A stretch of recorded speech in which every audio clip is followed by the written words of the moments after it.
Welcome everyone to Silverstreak News, episode 12. We'll be kicking it off by having a senior spotlight with Logan, and then we'll go to an end of the year plan with Thomas, and then we'll have a student council update with Maddie. Immediately following, we'll have an interview with Jody, and then a senior graduation update, and finally we have an announcement. And with that, off to Logan.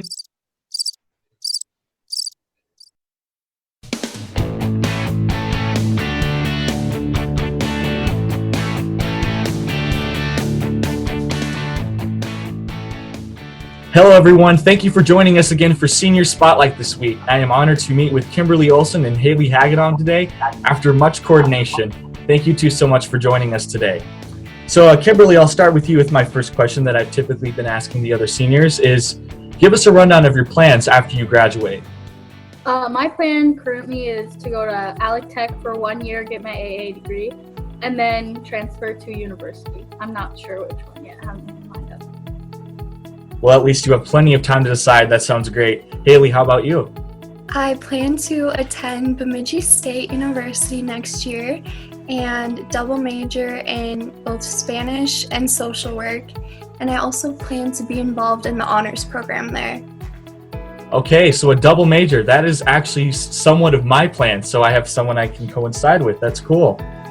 All right, my second question. I've typically been asking the seniors in the past couple of weeks what teacher they're going to miss, what student they're going to miss, but I want to make it more particular to a class or an extracurricular that you say you're going to miss the most after you leave Osagas.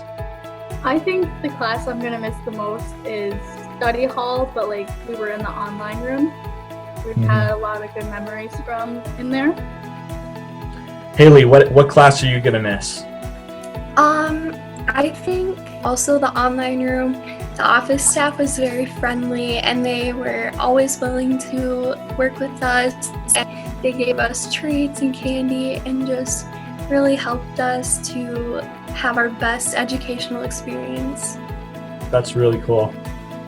All right, my third question. What is your favorite Osagas business? And I'm pretty sure I know what the answer is, but go ahead, Kimberly. Yep, Tip Top, for sure. And what do you like better? Do you like the ice cream or the actual food? I like the ice cream the best. Also the answer I was expecting to hear, but Tip Top does an excellent job. So Haley. Okay, I'm a little biased, but personally I feel like O-Town is one of the best businesses in Osagas. They're very supportive of our community and the school, and they are always willing to support our organizations and sports. That's cool. I'm glad you went beyond the actual food itself and into how they support our community. And I'm glad you said something besides Tip Top because, well, they're number one for me too. All right, my last question for you both is about your legacy on the school. In the years to come, when you think, if someone thought of Kimberly Olson or Haley Hagedon, what would you want to be remembered by? Well, personally, I would want to be remembered by how hardworking I was and how much dedication I put into things. And I am making a mural for the school dedicated to the class of 2020, so I hope to be remembered by that too. Hardworking, dedicated, and a mural. Well, I will certainly check out that mural, and whenever I look at that mural, I'll think of Kimberly Olson. That's awesome. And how about you, Haley? Personally, I hope to leave a legacy that no matter how big your goals might be, they are absolutely obtainable. Like for myself, this year I was lucky to be able to also graduate from the Bemidji State PSEO program. And this was a great opportunity for me, just being able to get ahead with college credits. And I hope that underclassmen can also have this to their advantage and be able to get ahead and just start learning about how college really works in high school. That is awesome and very future looking, and I will definitely be encouraged by that when you leave. In conclusion, you two will be very well missed when you leave. Thank you for being the strong and persistent people you are, especially amidst the coronavirus. We love your positivity and encouragement to the rest of the school. Thank you so much for watching this episode of Senior Spotlight. We will see everyone next week.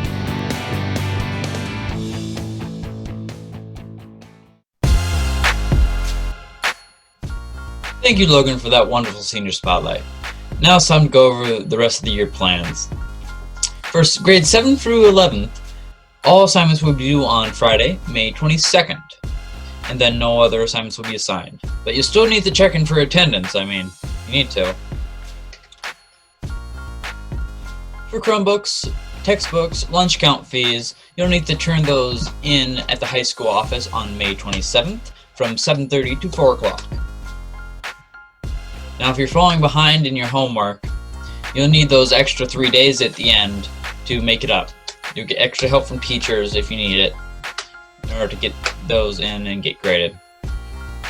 Now, an exclusive message to our seniors. All assignments for them will be due May 20th, and no new assignments will be assigned. And students that have completed all assignments on Wednesday, May 20th, will still need to check in for attendance on May 21st.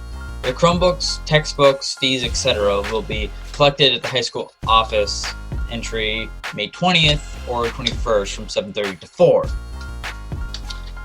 Now, if you're missing assignments, you'll need to continue to check in to attendance and will receive additional help from teachers May 21st and 22nd.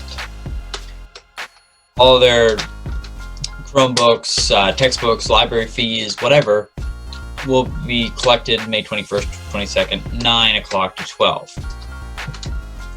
And all seniors that meet the graduation requirements will take part in the graduation ceremony on Friday, May 22nd. And with that, I'd like to hand it over to Madison.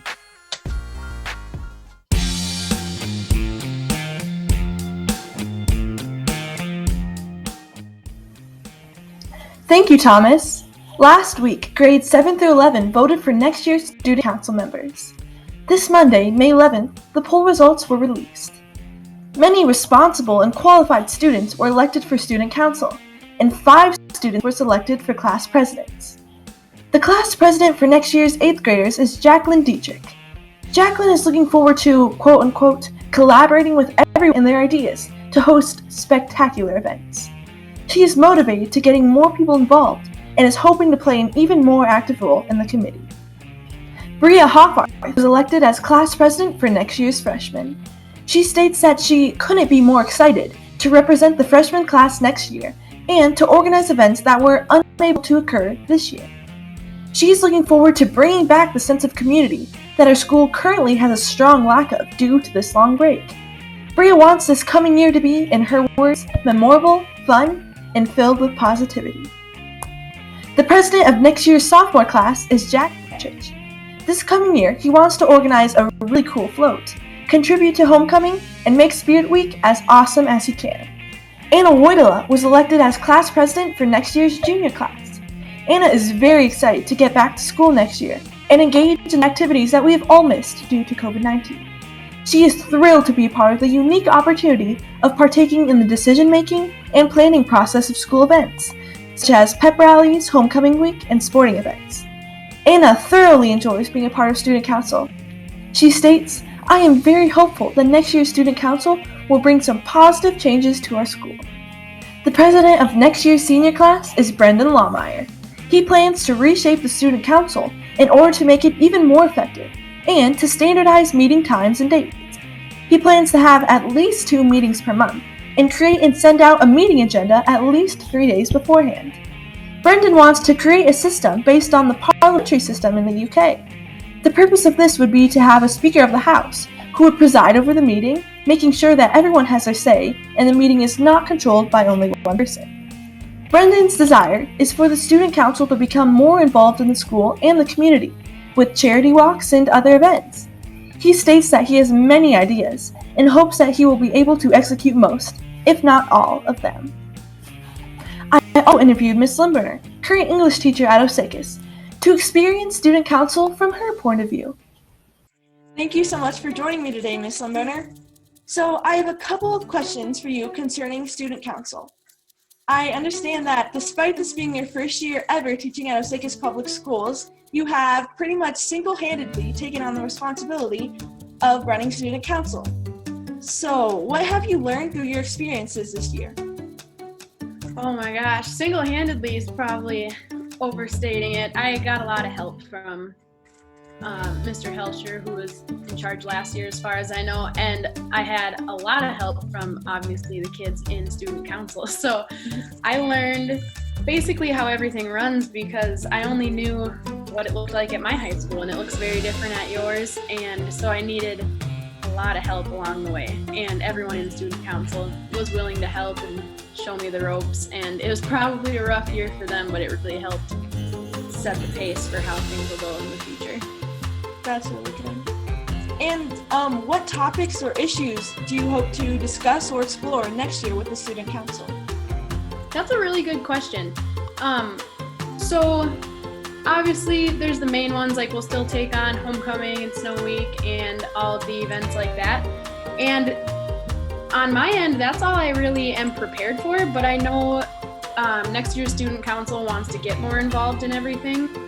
And so it'll be up to them to bring topics up to me and tell me where to start. It probably is going to look a little different next year because that's what they want to do. They want to be more involved, and I'm all for it. I don't exactly know what that'll look like, though.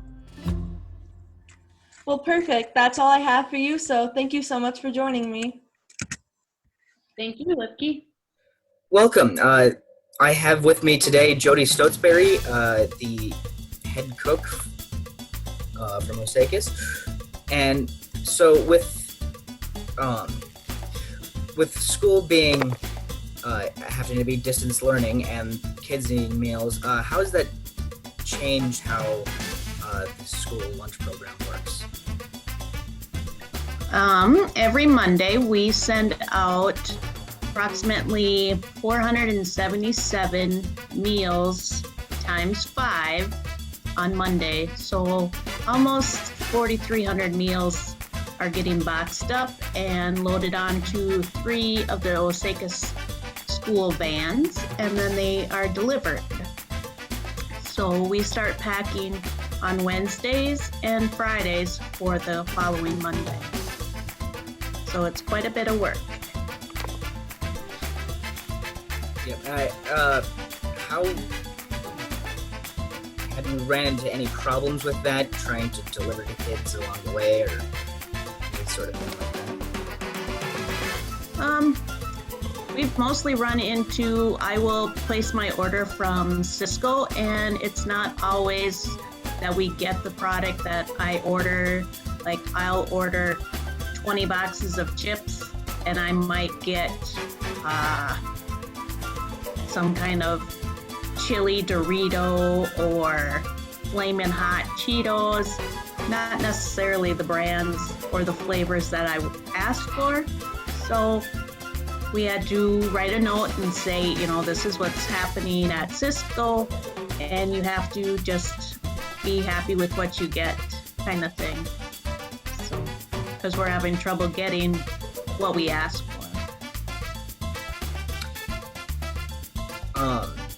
So is there anything you'd like to say to the students or the community about the lunch program or anything in general?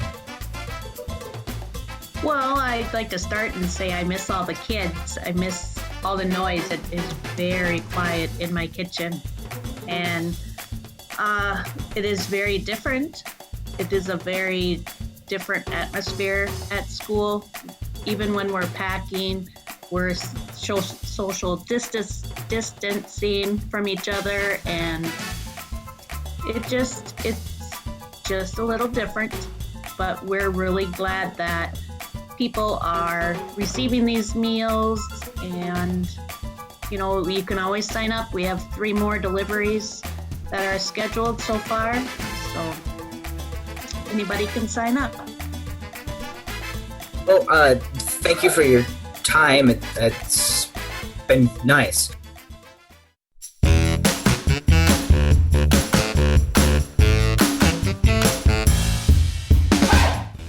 As the end of the school year approaches, so does our senior graduation ceremony.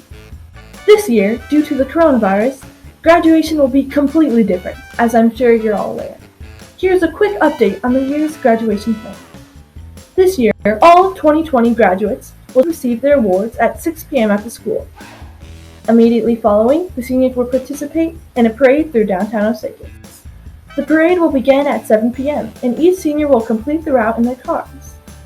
From 6 to 7 p.m., the station KMGK 107.5 will provide coverage of the honor students, scholarship recipients, award winners, and graduation speeches. Tune into the station or watch the parade in order to support our seniors.